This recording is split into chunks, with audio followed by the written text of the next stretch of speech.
Tahukah kita semua itu ditargetkan Tuhan? Berapa ribu yang ikut saat teduh? Lautan manusia tetap target Tuhan satu persatu. Tahu nggak? Tuhan menargetkanmu. Tujuannya bukan untuk menghancurkanmu atau mengadili dan menghakimimu. Tuh, ketemu tuh orang berdosanya itu. Bukan. Tugasnya, tujuan Tuhan adalah menemukan Anda untuk menyelamatkan, mencari orang berdosa menyelamatkannya, mengubah hidupnya, dan membangunnya dalam rencana Allah. Ukirkan kasih-Mu di lubuk hati kami. Ketika kami menerima Yesus, kami mau menerima sungguh-sungguh yang sudah terima Tuhan. Kami mau memelihara iman kami. Sampaikan sabda-Mu, firman-Mu, sehingga kami belajar Bible study ini menghidupkan sesuatu. Sembunyikan hamba di balik salib-Mu. Dalam nama Yesus. Haleluya. Amin. Puji Tuhan, senang sekali bisa sampaikan firman Tuhan kepada Anda yang haus dan lapar. Firman Tuhan berkata, berbahagialah yang lapar dan haus akan kebenaran, karena mereka akan dipuaskan. Saya yakin Anda juga akan dipuaskan oleh Tuhan. Ambil catatan, ambil Alkitab terutama. Kita buka firman Tuhan yang ada di Lukas 19 dengan judul saya berikan, Menerima Yesus ala Sakeus. Hari ini kita akan belajar dari orang pendek. Seorang yang tubuhnya kayak anak kecil padahal dia orang dewasa. Kita akan belajar dari dia bagaimana menerima Yesus ke dalam rumah kita. Baik itu hati atau rumah sungguhan, dalam keluarga, dalam setiap aspek kehidupan kita. Menerima Yesus ala Sakeus bukan hanya firman bagi orang-orang yang belum terima Tuhan. Termasuk bagi saya yang namanya orang yang sudah lama mengenal Tuhan atau pendeta bahkan. Kita perlu menerima Yesus bukan untuk menerima keselamatan saja, tapi juga kita menerima hadiratnya. Bagaimana memperlakukan Tuhan? Nah, kira-kira begitu ceritanya. Bagaimana meresponi Tuhan dengan benar, gimana sungguh-sungguh hati. Tapi bagi mereka yang pertama kali, terlebih lagi penting sekali untuk memperhatikan firman ini. Kalau Anda mundur dari Tuhan, atau selama ini hanya ikut-ikutan, tidak pernah mengundang Yesus dalam hatimu. Apalagi yang bukan berlatar belakang kekristenan. Orang-orang yang beda kepercayaan. Kalau Anda tahu Yesus siapa, Tuhan mengetuk pintu hatimu, responi ya. Karena yang ditawarkan bukan agama, tetapi hubungan yang pribadi dengan Allah. Dan hubungan itu dibuka. Tabir itu dirobek dari atas ke bawah di bait suci. Pemisahmu dengan Tuhan itu disirna atau hilangkan. Karena darah Yesus pengorbanan. Karena tubuh dan darahnya. Saya yakin hari ini banyak keselamatan terjadi. Yang mundur akan kembali. Yang sudah sungguh-sungguh akan memelihara imannya. Sakeus, menerima Yesus ala Sakeus ayat 1 Lukas 19. Yesus masuk ke kota Yeriko dan berjalan terus melintasi kota itu. Di situ ada seorang bernama Sakeus, kepala pemungut cukai dan ia seorang yang kaya. Ia berusaha untuk melihat orang apakah Yesus itu. Tapi ia nggak berhasil karena orang banyak sebab badannya pendek. Maka berlarilah ia mendahului orang banyak lalu memanjat pohon ara untuk melihat Yesus yang akan lewat di situ. Ketika Yesus sampai ke tempat itu, ia melihat ke atas dan berkata, Sakeus, segeralah turun, sebab hari ini aku harus menumpang di rumahmu. Lalu Sakeus segera turun dan menerima Yesus dengan sukacita. Tetapi semua orang yang melihat hal itu bersungut-sungut katanya, ia menumpang di rumah orang berdosa. Tetapi Sakeus berdiri dan berkata kepada Tuhan, Tuhan, setengah dari milikku akan kuberikan pada orang miskin, dan sekiranya ada sesuatu yang kuperas dari seseorang akan kukembalikan 4 kali lipat. Kata Yesus kepadanya, hari ini telah terjadi keselamatan kepada rumah ini. Karena orang ini pun anak Abraham. Sebab anak manusia datang untuk mencari dan menyelamatkan yang hilang. Ini adalah sebuah firman pedang bermata dua, bicara kepada mereka yang belum terima Tuhan, dan kepada kita yang sudah kenal Tuhan Yesus sekian lama.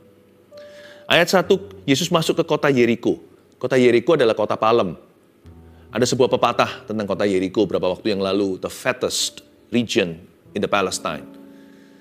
Bahkan orang-orang yang bukan umat Israel pun mengakui bahwa Yeriko adalah kota yang tergemuk, yang paling bergizi, yang paling makmur di area Palestina. Yesus masuk ke kota Yeriko itu. Ini kota orang-orang yang berada. Dan berjalan terus melintasi kota itu. Yesus masuk ke kota lalu berjalan terus melintasi kota itu. City tour ceritanya. Buat apa Yesus arak-arakan? Sebenarnya Yesus sedang mencari sesuatu, atau lebih tepatnya, Yesus mencari seseorang. Tahukah bukan kita yang menemukan Tuhan loh, Tuhan yang menemukan kita. I once was lost, but now I'm found. Aku dulu hilang, sekarang pulang. Aku dulu tersesat, sekarang kembali. Bukan karena aku tahu jalannya, tapi karena Tuhan mencari saya. Yesus masuk ke kota yang ramai, bising sekali. Hiruk pikuk. Banyak orang berbisnis, berdagang. Dan di sana juga banyak pemungut cukai karena banyak sekali penghasilan. Yesus masuk ke kota yang sangat-sangat ramai. Demi mencari satu orang saja atau satu jiwa. Tuhan itu mencari Anda dan saya. Dia turun ke bumi, ke dunia. Andai kata 2000 tahun lalu itu hanya satu saja orang berdosa atau hanya satu orang aja di dunia. Saya yakin hati Tuhan pasti mau turun bagimu seorang atau bagiku seorang diri. Dia pasti mau mati. Yesus masuk ke kota Yeriko, berjalan terus melintasi. Dia telusuri kota itu hanya demi ketemu Sakius. Buktinya waktu ketemu nanti setelah seperti yang kita baca, Yesus langsung menumpang ke rumahnya. Dia nggak mampir-mampir di kafe mana, pergi ke mall dulu, jalan-jalan ke zoo atau kebun binatang di situ. Ya, istilahnya, perumpamaannya. Waktu Yesus ketemu Sakius, dia berkata, aku mau menumpang di rumahmu. Berarti langsung udah ketemu targetnya. Tahukah kita semua itu ditargetkan Tuhan? Berapa ribu yang ikut saat teduh? Lautan manusia tetap target Tuhan satu persatu. Tahu nggak? Tuhan menargetkanmu. Tujuannya bukan untuk menghancurkanmu atau mengadili dan menghakimimu. Tuh, ketemu tuh orang berdosanya itu. Bukan. Tugasnya, tujuan Tuhan adalah menemukan Anda untuk menyelamatkan, mencari orang berdosa menyelamatkannya, mengubah hidupnya, dan membangunnya dalam rencana Allah. You are very lucky, I'm too. Kita sangat beruntung sekali karena Yesus mencari kita. Di situ ada seorang bernama Sakius ayat 2. Kata Sakius di situ, arti namanya bagus, tapi jarang sekarang yang punya anak mau diberi nama Sakeus. Karena badannya pendek, jahat orangnya, pekerjaannya juga menakutkan. Di situ ada seorang bernama Sakius, artinya pure one. Lucu ya, ironis ya. Nama Sakius dikasih mamanya dengan makna dan arti yang bagus. Sakius artinya yang murni. Tapi ketika dia dewasa, dia apapun kecuali murni. Halalkan segala cara. Coba kita lihat sekarang profesinya apa. Sebenarnya profesinya oke sih, karena itu sah. Itu profesi adalah sebuah jabatan di dalam pemerintahan. Tetapi tempatnya basah, tempat dia selalu bisa cari-cari masalah. Tempat dia bisa mencari dosa dengan mudah. Di situ ada seorang bernama Sakeus, kepala pemungut cukai. Dia bukan hanya pemungut cukai saja, dia kepala mereka. Jadi ini yang disebut Chief Tax Collector, aka also known as Public Enemy number 1. Di zaman itu ya, karena itu penjajahan Romawi kan. Jadi bangsa Israel di bawah penjajahan. Jadi orang-orang seperti Sakeus ini, apalagi dia kepalanya, mereka itu bekerja untuk Roma. Jadi orang-orang ini bukan hanya ditakuti tapi dibenci. Makanya disebut public enemy atau musuh publik. Padahal mereka bukan kriminal. Tapi Sakeus jelas-jelas korupsi. Dia bernama Sakeus, kepala pemungut cukai. Jabatannya sisah, tapi tempatnya basah. Iman gak kuat bisa terselip di situ. Apalagi diberikan wewenang, biasanya manusia cenderung untuk menyalahgunakannya. Bukan untuk melakukannya demi kemuliaan Tuhan atau kebenaran, tapi manusia biasanya mencari kepentingannya sendiri. Nah, Sakeus begini, dia kepala pemungut cukai dan ia seorang yang kaya. Berapa sih gajinya? Yohanes Pembaptis ketika dia berseru-seru di padang gurun membaptis begitu banyak orang di Israel. Salah satu yang dia tegur dan dia ingatkan adalah para pemungut cukai. Yohanes berkata, jangan ambil lebih daripada yang sepatutnya. Puaskan atau cukupkan dirimu dengan gajimu. Berapa sih gajinya kira-kira? Tapi dikatakan di sini ia seorang yang kaya. Saya yakin sekali Sakeus melakukan pemerasan. Ayat berikutnya, ia berusaha untuk melihat orang apakah Yesus itu. Dia sudah dengar desas-desus. Yesus, Yesus, Yesus. Yesus sini, Yesus sana. Tapi bagaimanapun juga, sekalipun orang ini sudah basah dengan dosa, tapi hatinya itu haus. Manusia itu pasti haus. Nggak peduli dia sedosa apa. Hatinya hampa. Jadi sebenarnya dicari oleh kita. Cari sama setiap orang, seluruh umat manusia. Adalah Yesus Kristus Tuhan. Percaya nggak? In your heart and mind, di dalam hatimu dan hatiku, ada ruang hampa yang hanya Yesus bisa isi. Coba kalau bayangkan secara ilustrasi, di ruang hati kita itu ada bolongnya. Dan bolong itu shape atau bentuknya adalah Yesus Kristus. Mungkin dalam wujud seorang gembala yang sedang menggendong dombanya. Setiap manusia itu mencari Yesus sebenarnya. Tapi banyak orang yang hidup menyangkali itu. Dan banyak sekali yang di antara kita yang sengaja menjauh. Dan kita isi dengan yang bukan-bukan, apapun kecuali Tuhan. Semakin kita isi itu, semakin rakus dan serakah. Semakin rakus dan serakah, semakin hampa. Semakin kering rohani kita, semakin mati di dalam diri. Kita kelihatannya, wah di luar sana. Tapi dalamnya merana, penasaran. Yang kita miliki ternyata ujungnya mengecewakan. Tidak bisa membuat kita happy atau puas kepuasan batin. Tidak ada di dalam semua yang kita dapatkan. Sebenarnya, orang seperti Sakius pun mencari Yesus loh. Orang ini sudah bukan lagi abu-abu. Di mata penduduk saat itu, bahkan mungkin di mata mamanya sendiri yang kasih dia arti namanya itu murni. Padahal mamanya itu loh, kasih dia nama Sakius supaya dia jadi seorang yang pure, seorang yang bersih. Mamanya sendiri mungkin kecewa sama dia. Mama sendiri mungkin geleng-geleng kepala, kok anakku jadi gini? Mungkin mamanya berkata, dosa apa saya? Sakius itu orang Yahudi by the way. Jadi kemungkinan besar mamanya itu sangat-sangat minimal respect sama Tuhan. Ya, mamanya dia pasti orang-orang yang tahu hukum Musa. Tahu hukum Taurat juga. Tahu kitab para nabi. Pasti mamanya berkata, kok begini? Tapi Sakius menuruti naluri hatinya yang baik. Yang Tuhan taruh dan ciptakan dalam gambar dan rupa Allah. Sebelum diisi dengan barang dan benda, rakus dan serakah, sebelum diisi dengan korupsi hati, dengan dosa, dan dengan segala sesuatu yang tidak mengenyangkan, tidak memuaskan batinnya. Sakius kali ini berani jujur apa yang dia sungguh butuhkan. Sebagai seorang insan manusia. Dia butuh Tuhan. Ia berusaha untuk melihat orang apakah Yesus. Tapi ia gak berhasil karena orang banyak. Sebab badannya pendek. Saya sebut Sakius ini a small man with a big heart. Kok bisa? Dia itu badannya kecil. Jadi bayangkan kalau dia dulu di sekolah, pasti dia dibully. Pasti dia dicibir, dicerca. Orang-orang pasti berkata, ih lu kerdil. Ya, lu kerdil. Kurcaci. Ya, pendek. Mungkin dia disebut macam-macam nama. Makanya orang ini gak heran. Dia jadi orang yang tough. Biasanya orang gini kalau gak sampai depresi, mau bunuh diri, gak mau sekolah, lalu habis itu menjadi orang yang menutup dirinya dari dunia luar. Kalau enggak, dia jadi orang yang justru akan membuktikan pada kawan-kawannya, awas kalau sampai suatu hari gua berhasil. Kalian akan kuperas. Kalau saya tidak bisa direspek karena tubuh dan badan, saya akan direspek karena kuasa dan wewenang. Dan dia jadi orang yang kedua. Bukan jadi orang yang introvert, malah jadi orang yang agresif. A small man yet with a big heart. Dia punya hati yang besar, namun besarnya salah. Tapi tetap besar, karena sekalipun dia dibully ceritanya, orang ini dicerca, sampai sekarang pun dia nggak disukai.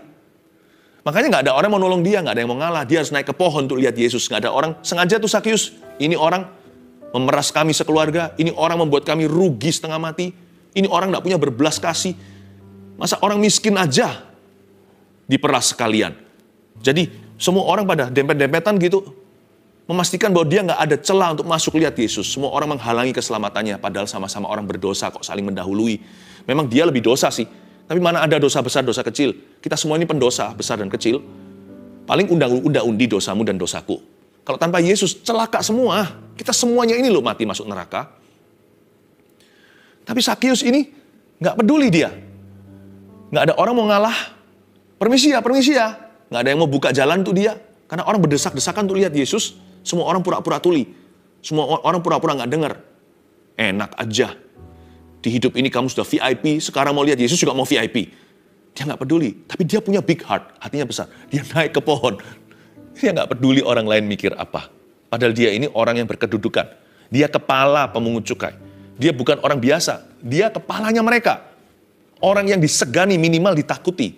Semua orang pada ngeri. Tapi dia berlari mendahului orang banyak itu. Ayat 4, maka berlarilah ia mendahului orang banyak, lalu memanjat pohon ara untuk melihat Yesus yang akan lewat di situ. Dia berlari. Dia nggak peduli jikalau diketawain sama orang. He risk embarrassment. Dia meresikokan reputasinya. Untuk melihat Yesus saja loh ya, belum dapat apa-apa. Dia nggak peduli kalau nanti orang lain semuanya akan bicara di belakangnya, gosipin dia dan bilang itu orang nggak tahu malu. Lihat itu, manjat-manjat. Ulahnya seperti kera. Anak tapi tubuhnya bocah. Kelakuannya ternyata juga sama. Dia nggak peduli, dia tahu. Mungkin di situ ada pegawainya. Mungkin di situ ada atasannya. Kan yang ikut Yesus itu publik. Yang mau lihat dia itu kan orang ramai, kalayak besar. Siapa-siapa ada di sana semua. Apa dia nggak takut? Makanya saya sebut dia itu berhati besar. Waktu di sekolah, dia dibully, malah jadi. Tapi salah. Kebesaran hatinya dipakai untuk berdosa. Untuk membuktikan diri. Untuk membalas dendam ceritanya nih. Sekarang, dia pakai kebesaran hati. Itu salah satu talenta Sakius sebenarnya. Tuhan memberi kepada dia hati yang gak mudah menyerah. Hati yang gak gampang patah. Gak seperti orang tertentu yang dikit-dikit patah hati. Dikit-dikit patah hati.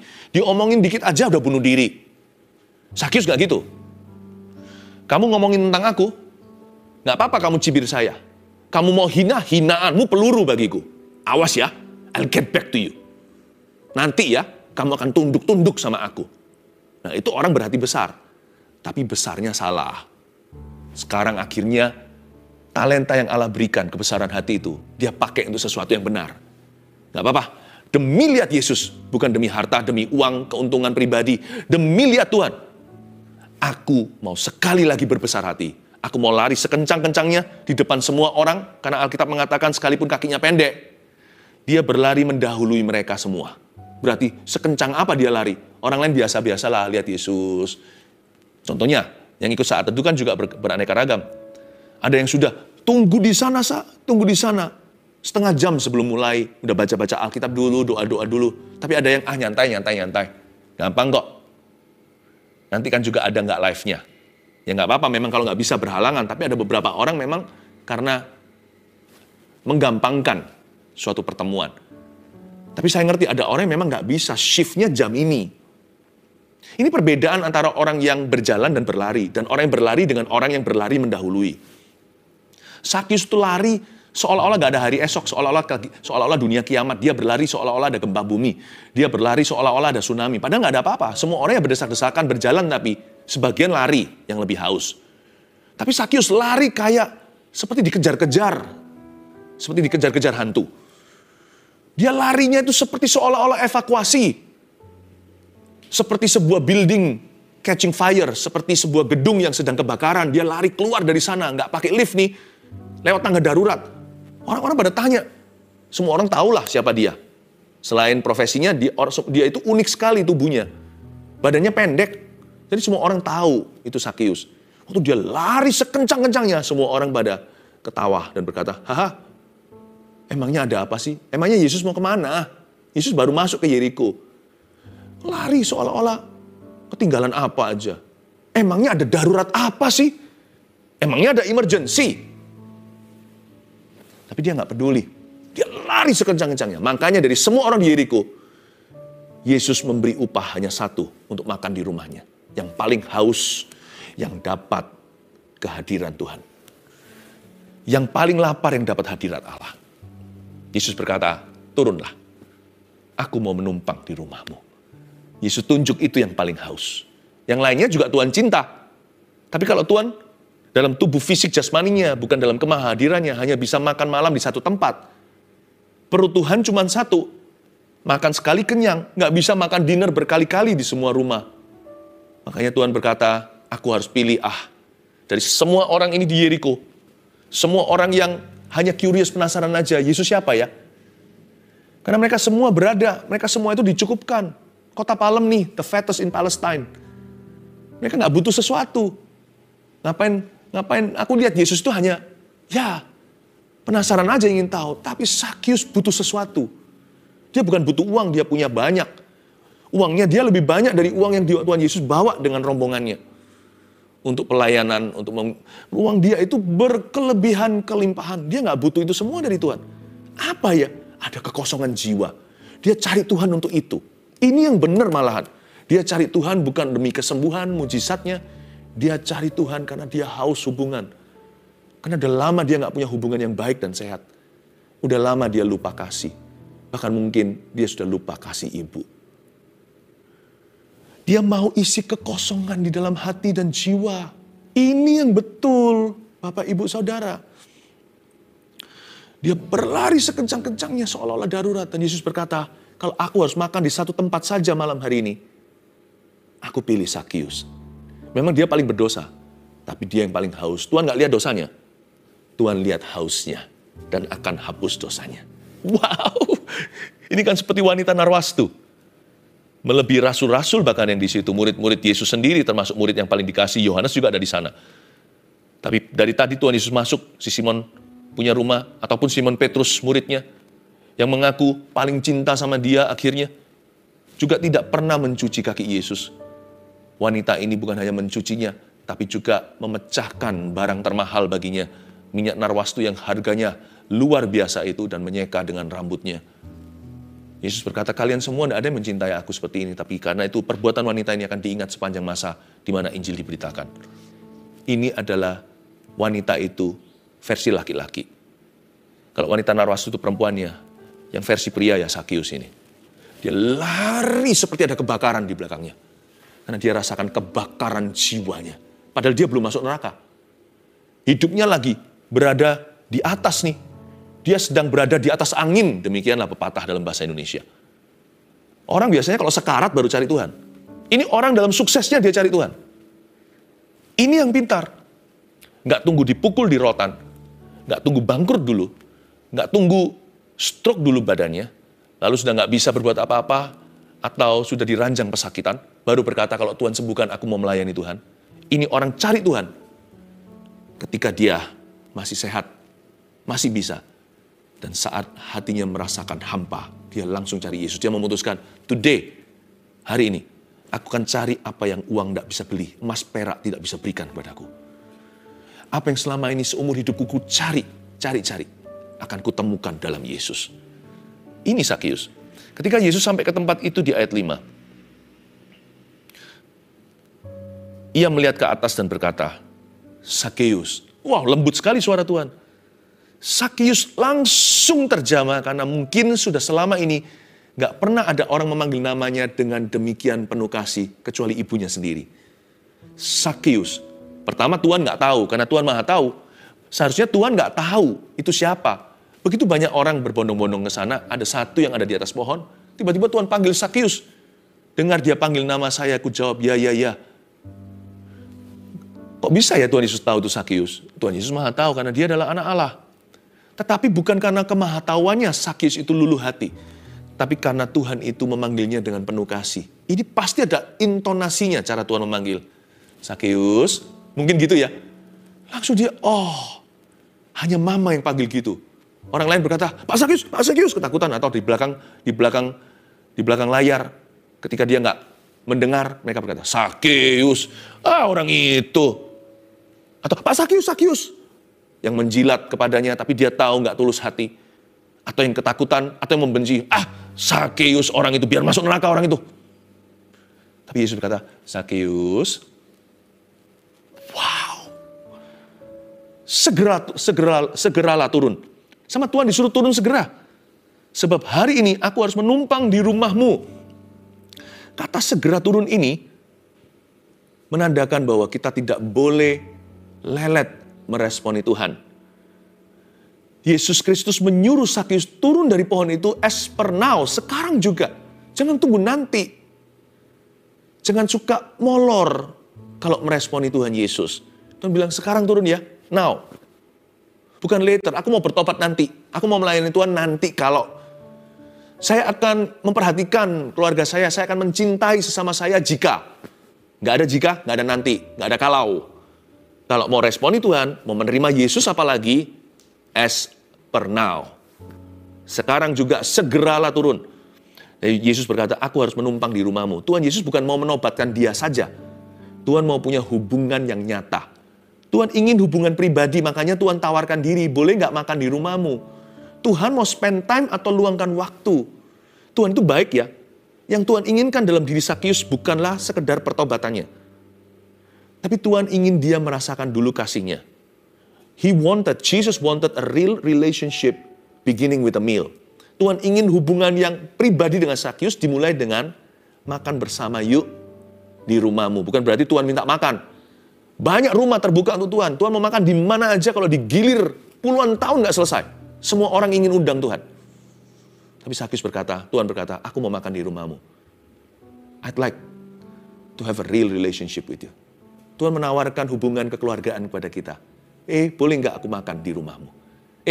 Boleh nggak aku, kata Yesus, masuk ke hatimu? Boleh nggak aku bantu atur hidupmu? Bukan Tuhan itu kepo. Tapi Tuhan itu pabrik kita. Tuhan tahu spare part yang kita perlu. Kita sendiri aja nggak tahu segitu. Seringkali manusia itu sok tahu. Dikiranya dia tahu, padahal apa yang dia kira membahagiakan dia, ujungnya mengecewakan dia kan? Yang paling tahu tentang kita itu, usus kita berapa jari itu lebih dari ibu dan dokter kita bahkan. Tuhan yang menciptakan, Tuhan paling paham manusia. Tuhan berkata, boleh nggak aku atur hidupmu? Lalu Sakius segera turun ayat 6 dan menerima Yesus dengan sukacita. Dia menerima Yesus dengan sukacita. Apa maksudnya menerima Yesus dengan sukacita? Sakius menerima Yesus dengan berusaha sungguh-sungguh mencari dia. Sukacitanya besar karena dia sungguh-sungguh cari. Kalau orang yang menemukan sesuatu yang dia nggak cari, ya biasanya sukacitanya kecil atau bahkan tidak bersukacita sama sekali. Biasalah. Kenapa sukacitanya Sakius besar ketika menerima Yesus? Karena dia sungguh-sungguh mencari dia, bahkan bayar harga. Sakius menerima Yesus dengan sukacita karena dia tidak peduli dicibir oleh manusia. Dan Sakius menerima Yesus dengan segera, apa adanya tanpa menunda. Dia nggak beresin dulu rumahnya, atau dia nggak terlebih dulu beresin hidupnya. Dia tahu dia nggak bisa. Sakius nggak berkata, tunggu Tuhan ya, sampai aku tidak berdosa, atau sampai aku kurang berdosa, maka aku undang engkau ke rumahku. Enggak. Kenapa dia menerima Yesus dengan sukacita? Karena dia bisa menerima Yesus apa adanya. Apa ada dirinya tanpa menunda-nunda. Dan Sakius menerima Yesus ke dalam rumahnya. Jangan hanya menerima Yesus di dalam gereja. Bawa Yesus ke rumah dong. Bawa ke lifestyle gaya hidupmu, kebiasaanmu. Bawa ke kehidupan sehari-hari. Yesus itu kalau nggak sampai aplikasi di hidup kita, hanya teori. Banyak orang maunya begitu. Tapi Yesus inginkan agar kita membawa dia pulang ke rumah. Seperti Sakius menerima dia dengan sukacita. Bukan hanya menerima dia di gereja, lalu tinggalkan dia di gedung itu. Lalu kita pulang rumah sendiri tanpa Yesus. Gereja adalah gereja, agama adalah agama, hidupku adalah hidupku, jangan diotak-atik ya Tuhan. Sakius menerima dengan sukacita karena menerimanya dia itu seluruh, dia itu totalitas menerima Yesusnya dengan segenap kehidupan. Bukan hanya di situ, dia bawa Yesus ke rumah dan dia menerima Yesus dengan sukacita dan dengan pertobatan jiwa. Kita lihat bagian-bagian terakhir, ayat 7, tetapi semua orang melihat hal itu bersungut-sungut, katanya ia menumpang di rumah orang berdosa. Semua orang yang melihat itu sungut-sungut, ini pasti orang Farisi dan ahli Taurat. Ini orang-orang yang legalistik, yang selama ini sudah berkali-kali ingin mengubah Sakius. Jadi saya nggak heran kalau mereka pernah panggil Sakius. Ahli Taurat, mungkin coba ajak dia berdebat. Karena dia orang Yahudi, dia anak Abraham juga. Mungkin orang Farisi mencoba tegur dia. Sekalipun orang Farisi sendiri perlu bertobat, minimalkan mereka punya norma tertentu. Norma tertentu. Mungkin mereka bisa ajari sama Sakius. Kamu kalau dosa nggak boleh vulgar atau apa. Karena orang Farisi kan terkenal munafik sekali. Tapi paling tidak kan mereka tampilan luarnya oke banget. Sakius mungkin diajari. Sakius nggak mau. Jadi bertahun-tahun bisa jadi. Kenapa orang Farisi mencoba ubah dia? Karena orang Farisi juga akan diperas oleh dia. Ahli Taurat, pokoknya sebangsanya diperas semua. Jadi mungkin orang Farisi coba ubah dia, bukan dengan tulus supaya dia diselamatkan, tapi supaya mereka luput dari pemerasan. Jadi orang legalistik ini, yang bersungut-sungut ini, mencoba ubah dia nggak bisa-bisa. Ketemu Yesus sekali aja, just one meal. Satu kali makan sama Yesus, Sakius berubah total, dan berubahnya pun dengan sukacita, bukan karena terpaksa. Mereka bersungut-sungut, iri hati sama Yesus juga. Tetapi Sakius ayat 8 berdiri dan berkata kepada Tuhan, Tuhan, ini mengejutkan ya, dia berdiri loh ya di tengah-tengah makan, menunjukkan dia ingin speech. Dia ingin bicara sesuatu yang penting sekali. Tuhan, setengah dari milikku akan kuberikan kepada orang miskin. Dan sekiranya ada sesuatu yang kuperas dari seseorang, akan kukembalikan 4 kali lipat. Wow, Sakius tahu bahwa dia harus bertobat. Di tengah-tengah makan, dia rasa sungkan. Hatinya itu bergumul. Roh Kudus sedang menemplak dia pelan-pelan. Tengah-tengah makan, mungkin dia pakai sendoknya. Ting, ting, ting. Bisa bicara sebentar, semua orang memperhatikan. Dia berdiri di sekeliling meja itu, dan Tuhan Yesus berada di kepala meja sebagai tamu kehormatan. Dia berdiri, Tuhan, setengah dari milikku akan kuberikan kepada orang miskin. Dia menawarkan diri dari seorang pemungut cukai menjadi seorang dermawan. Dan dia berkata, itu bukan cuci uang loh ya. Dia berkata, dan sekiranya ada sesuatu yang kuperas dari seseorang yang tidak sah, akan kukembalikan 4 kali lipat. Jadi bukan dengan memberikan persembahan beres dosanya, enggak. Dosanya dibereskan. Dia bertobat sungguhan, lalu on top of it, di atas semuanya itu, dia berkata, mulai hari ini, I will turn, aku berubah dari seorang tax collector to become a joyful giver. Akan menjadi seorang yang memberi dengan sukacita. Wow! Dari sini kita pelajari bahwa mencari Tuhan Yesus itu berarti mencari pertobatan. Mencari setan itu mencari masalah. Ya, mencari manusia itu mencari kecewa. Mencari Yesus, mencari pertobatan. Seeking Jesus is seeking repentance. Saya yakin daftarnya orang-orang yang dia peras, yang harus dia kembalikan 4 kali lipat, pasti panjang daftarnya. Nggak mungkin hanya short note.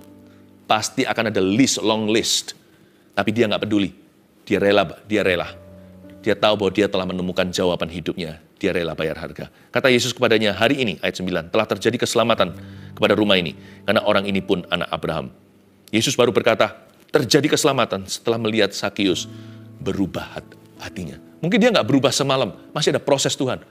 Pengembalian 4 kali lipat yang dia janjikan. Dan segalanya, itu pasti ada tuntunan Roh Kudus supaya dia juga nggak jadi orang yang bangkrut lalu minta-minta. Pasti ada prosesnya. Tuhan bawa dia masuk dalam proses. Tapi sebelum masuk dalam proses, orang itu harus menerima Yesus dulu. Orang itu harus menerima kehendaknya dengan sungguh-sungguh. Orang itu harus menerima hukum Allah dalam hatinya. Orang itu harus menerima tuntunan Roh Kudus.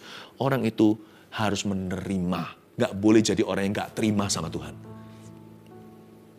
Sebab anak manusia datang untuk mencari dan menyelamatkan yang hilang. Wow, dan Yesus berhasil mengubah Sakius. 3 poin sederhana, lalu kita selesai. Bagaimana caranya menerima Yesus ala Sakius? 1, dengan iman seperti anak kecil. Kalau kita mau menerima Yesus, terima Yesus dengan iman seperti anak kecil. Gak peduli apa pikiran orang, apa yang orang katakan. Bukan hanya menerima Yesus demi keselamatan loh ya, atau menerima Yesus pertama kali, tapi menerima apapun yang dari Yesus setelah itu. Setelah Anda terima Tuhan, menerima apapun dari Yesus. Sebuah perintah, sebuah janji. Harus dengan hati atau iman seperti anak kecil. Kalau nggak gitu, nggak jadi. Kita nggak bisa menerima kehendak Allah atau perintahnya berikutnya setelah kita terima Tuhan. Menerima janji kalau hati kita penuh dengan gengsi. Yang kedua, bagaimana menerima Yesus ala Sakius? Dengan segera tanpa menunda. Buang itu hobi suka ulur-ulur waktu. Pokoknya soal iman dan ketaatan selalu besok hari kayak diet begitu. Olahraga juga besok, tomorrow, there will always be tomorrow. Bilang I'm sorry, mengasihi juga tomorrow, mengampuni juga besok saja. Atau kalau perlu besok lusa, bulan depan. Seperti Sakius hari ini, kalau dia menerima Tuhan, dia segera turun. Menerima Yesus pertama kali maupun menerima apapun dari Yesus setelah itu. Lakukan dengan segera, tanpa menunda-nunda. Yang terakhir, dengan pertobatan yang nyata. Ya, dengan pertobatan yang nyata. Kalau kita mau menerima Yesus, menerimanya dengan pertobatan juga. Tolong catat aja list. Hari ini Anda catat di HP Anda juga bisa, di notes itu. Apa aja yang Anda mau ubahkan.